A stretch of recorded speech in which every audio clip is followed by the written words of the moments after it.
On April 2016, the Yugioh The Dark Side of Dimensions movie was released. As a short continuation of the original manga that ended March 2004, we've got to see most of our favorite characters once again after 12 whole years. Since the original Yu-Gi-Oh series was packed with mysteries like the Millennium items, the true name of the pharaoh, Kaiba's connection to ancient Egypt and much more, it is just a natural conclusion that the movie keeps expanding on even more mysteries. Examples for that are the Quantum Cube and how it came to be as the 8th Millennium item, how Pharaoh Atem returned into the current world to save it and his friends from the attack of Diva, how Kaiba was able to summon one of the vanished Egyptian gods, Obelisk the Tormentor, and what happened to him at the end of the movie whenever he traveled back in time to get his final duel with the Pharaoh. But in between of all these newborn mysteries, we also got the revealing answer to one of the longest bearing, if not even the longest going mystery that lasted 17 years before the movie came out. But to explain what I'm talking about, we have to go back those 17 years, back to 1999, where we entered Pegasus J. Crawford's castle on Duelist Kingdom. Mai Kujaku, Keith Howard, Jonichi Katsuya and Yugi Muto were able to collect 10 starships to enter the castle together with the friend group as in Anzu, Honda and Bakura. When they were invited to eat dinner together, where the final battles of the tournament should be announced, the pharaoh, Jonichi and Anzu were shocked to see a painting of Shadi hanging in Pegasus' castle. No wonder they were in shock after all that happened between them and Shadi in the past. Just to test the pharaoh and his worth of wielding the Millennium Puzzle, he was about to kill Anzu and Jonichi. Bakura asks what it's all about, since he wasn't part of the group back then. After they told him that he was also wielding Millennium items just like Bakura, Yugi and Pegasus are, Bakura's interest has risen. After the dinner scenario, we've got to see how Yami Bakura goes back to the painting of Shadi during the following night. He grinned at it while thinking to himself that he never expected to see his face here, followed by laughter. This scene of Yami Bakura looking at Shadi and seemingly knowing him while the real Bakura doesn't, was a big mystery we've never got expanded on. It makes sense that they would have some kind of past, since Shadi is something like the guardian spirit of the Millennium items.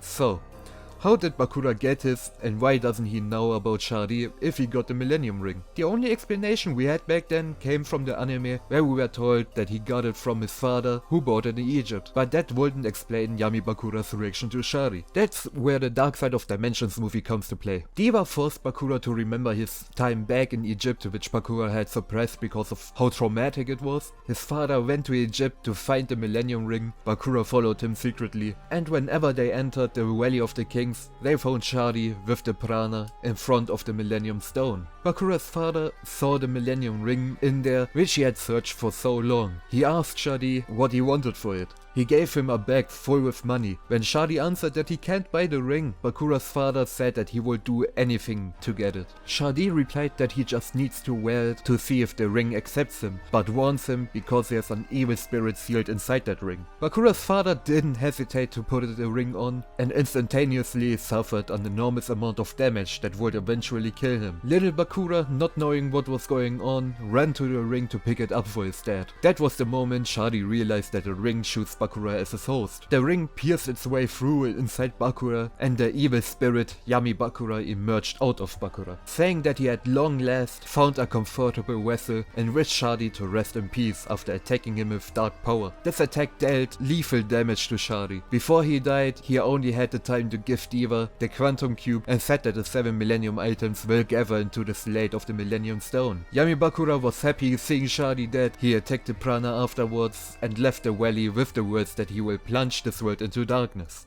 And well, that's it. The movie showed us what happened between Yami Bakura and Shadi, how Bakura obtained the Millennium Ring, and why it was so funny to put Yami Bakura to see a painting of Shadi in Pegasus' castle. That history between those two was hinted on in the original manga in 1999 and revealed in the movie that came out 2016, which made us wait for 17 years and furthermore 12 years after the manga's ending to finally witness what really happened. I really wanted to talk about this topic because I have never heard anybody talking about it before. And since Bakura is my all-time favorite anime character, I enjoyed to make a video about him which no one else has done. If you enjoy watching Yu-Gi-Oh related content like this, then don't forget to like this video and subscribe to this channel, since Yu-Gi-Oh will be a topic I will talk about more often in future videos. And if you have time for for that, I would really like to see a comment from you, if you already knew about this topic or if I was able to bring up something interesting and new to your head. Thank you for watching and see you soon. Bye.